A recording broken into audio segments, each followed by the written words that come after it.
राजशाही अंदाज में आयोजित हुआ पट्टाचार्य महोत्सव का खुमार सभी के सिर चढ़कर बोल रहा है।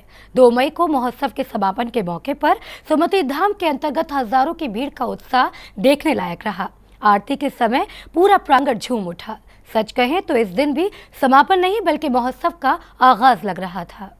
रात्रि में आधुनिक लाइट और लेजर शो के चलते सुमति धाम परिसर किसी राजमहल से कम नहीं लग रहा था। 27 अप्रैल से 2 मई के मध्य रोशनी से जगमगाते हुए अपनी आभा मंडल को समेटे सुमति धाम की ये भव्यता हमेशा हमेशा के लिए इतिहास के पन्नों में दर्ज हो गई।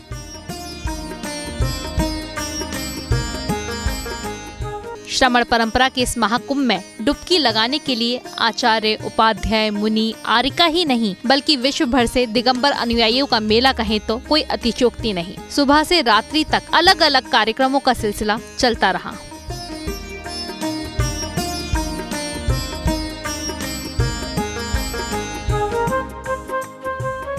रात्रि में आरती मंडप में मौजूद संत साध्वियों के सानिध्य में आचार्य भक्ति और प्रतिक्रमण किया गया। इसके बाद प्रोजेक्शन मैपिंग शुरू हुई। आरती मंडप में हजारों लोगों की मौजूदगी देखने लायक थी। सभी का उत्साह ऐसे छाया हुआ था जैसे ये महोत्सव का समापन नहीं बल्कि आगाज हो।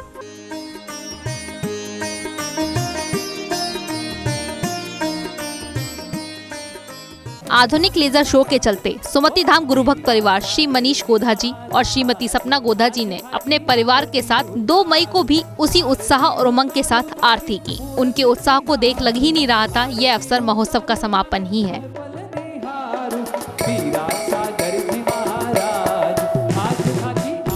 एक तरफ आरती का नजारा तो वहीं दूसरी ओर तालियों की गड़गड़ाहट। अद्भुत दृश्य किसी परिचय के मोहताज नहीं थे। लोगों के उत्साह और भक्ति को देख गोदा परिवार भी स्वयं को रोक नहीं सका। वह संगीत में लहरियों पर भक्ति में झूम उठे। ये सब साक्षी थे उस आयोजन के जिसे देखने के लिए देश भर से लोग पहुँचे थे। इसके बाद सांस्कृतिक कार्यक्रमों का आयोजन शुरू हुआ।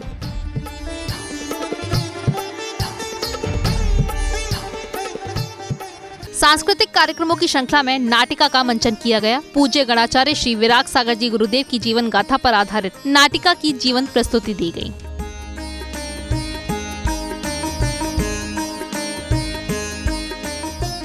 प्रतिदिन एक के बाद एक सुंदर प्रेरणादायी नाटिका मंचन और सांस्कृतिक कार्यक्रमों ने इस महोत्सव को भव्यता प्रदान की। महोत्सव की अलौकिक छटा चारों ओर नजर आई। जन फोकस के लिए इंदौर मध्य प्रदेश से ब्यूरो रिपोर्ट।